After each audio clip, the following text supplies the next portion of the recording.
आखिर किसने पिया पूरे समुद्र को?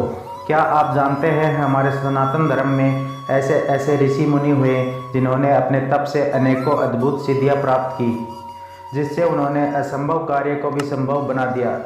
ऐसे ही एक ऋषि हुए ऋषि अगस्त्य। इन्होंने अपनी शक्तियों से समुद्र का संपूर्ण जल पीकर उसे सुखा दिया था। ऋषि अगस्त्य अद्भुत सिद्धियों के स्वामी थे। उन्होंने देवताओं की सहायता के लिए अनेकों अद्भुत कार्य किए थे। एक बार उन्होंने समग्र समुद्र का जल पीकर उसे जल विहीन कर दिया था। आइए जानते हैं आखिर अगस्त्य मुनि ने ऐसा अद्भुत कार्य क्यों और किसके कहने पर किया। सतयुग में एक दैत्य हुआ करता था जिसका नाम दैत्यराज वृत्रासुर था। देवताओं से हुए एक भीषण युद्ध में वृत्रासुर मारा गया।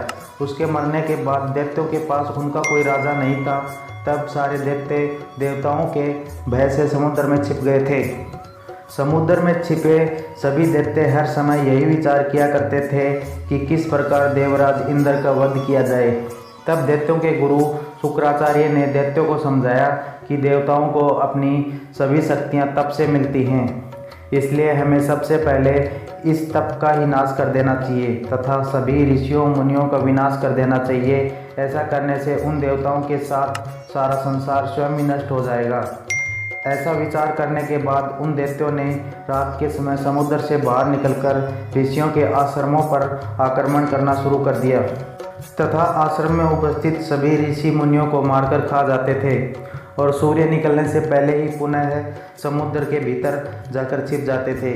इस तरह दैत्यों के द्वारा ऋषियों का नाश होने लगा तथा यज्ञ तप आदि नष्ट होने लगे तो ऋषियों के साथ सभी देवताओं को भी चिंता होने लगी। जब देवता ऋषियों की रक्षा करने में विफल हुए तो सभी देवताओं को सप्त ऋषियों ने जाकर भगवान श्री हरि विष्णु की शरण ली। देवताओं ने भगवान श्री हरि विष्णु को सारी स्थिति से अवगत कराया कि किस प्रकार दैत्य रात्रि के समय समुद्र से बाहर निकलकर सभी ब्राह्मण ऋषियों तथा मुनियों का वध कर रहे हैं तथा दिन के समय समुद्र में जाकर छिप जाते हैं। सारी स्थिति से अवगत कराने के बाद सभी ने प्रभु से अपनी रक्षा के लिए प्रार्थना की। सभी की बात सुनकर भगवान विष्णु ने उनसे कहा कि दैत्य जब तक समुद्र के भीतर हैं तब तक तुम उनका विनाश नहीं कर सकोगे, इसलिए तुम्हें इस समुद्र को सुखाने का कोई उपाय करना चाहिए।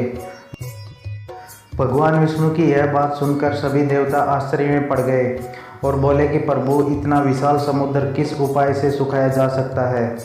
तब भगवान श्री हरि विष्णु ने देवताओं से कहा कि इस समुद्र को सुखाने में अगस्त्य मुनि के अलावा और कोई समर्थ नहीं है, इसलिए आप सभी इस कार्य के लिए अगस्त्य मुनि से प्रार्थना करें कि वे अपने तप की शक्ति से समुद्र को सुखा दें।